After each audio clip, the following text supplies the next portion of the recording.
10,000 गुना positive तरंगे, सकारात्मक तरंगे पैदा होती है।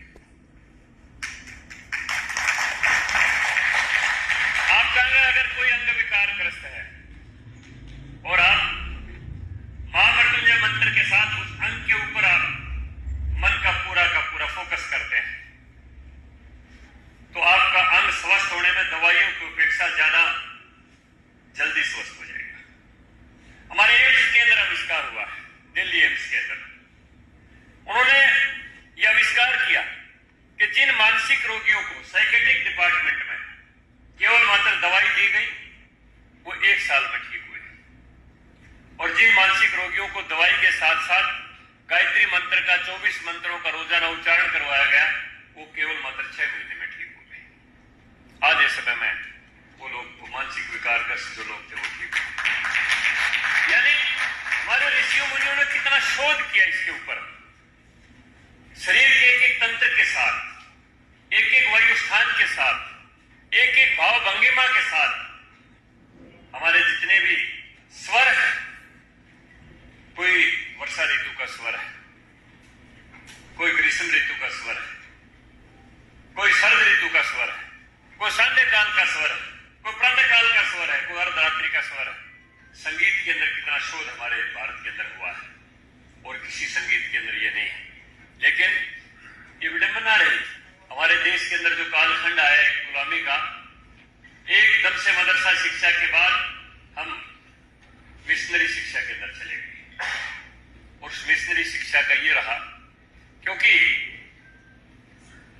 हिंदी से जैसे कुलकर्णी जी ने कहा कि राज की भाषा नहीं रही लंबे समय तक, इसलिए देश के लोगों के हृदय में वो स्थान नहीं बना पाए।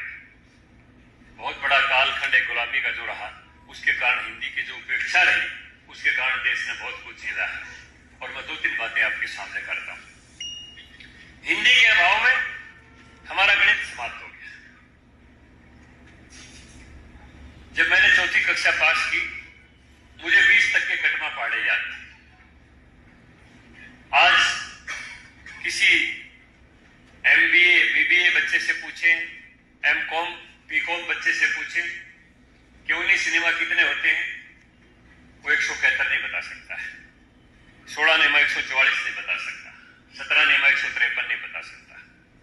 हमें तो ढाऊ उठा डेढ़ा पौना सवा ये भी याद थे सारे के सारे पहाड़े।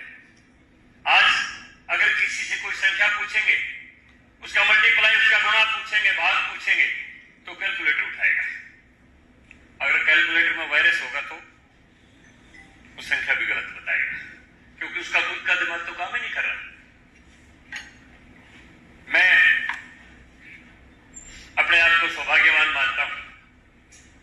2020 में जब मैं पहली बार भारत के उच्च सदन के अंदर आया, मुझे माननीय अमित शाह जी जो हमारे राजभाषा समिति के पदेन चेयरमैन होते हैं, गृह मंत्री जी, मुझे प्रथम उप समिति का कार्यभार दे दिया, मुझे संयोजक बना दिया।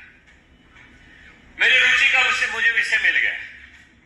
मैंने पूरे देश का भ्रमण किया, शिक्षा मंत्रालय भी थी उसी के अधीन आता था, और मुझे कहने में कोई संकोच नहीं, 2020 तक कितने ही शिक्षण संस्थानों को राजभाषा के नियमों का ही नहीं पता था,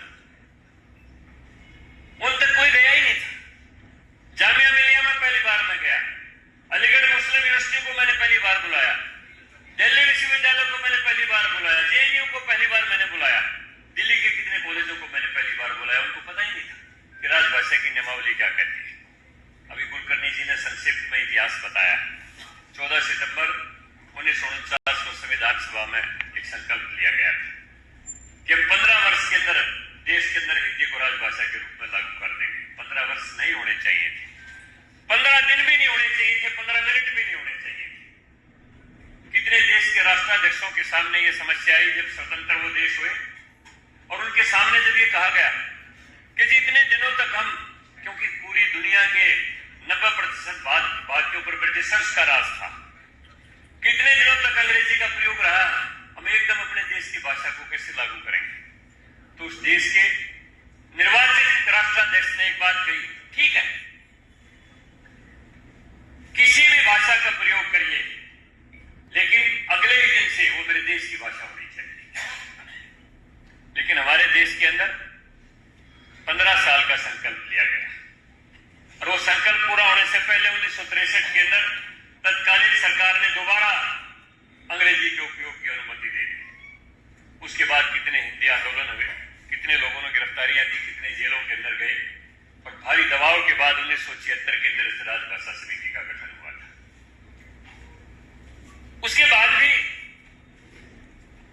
खास तौर के ऊपर राजनीतिक लोगों के अंदर एक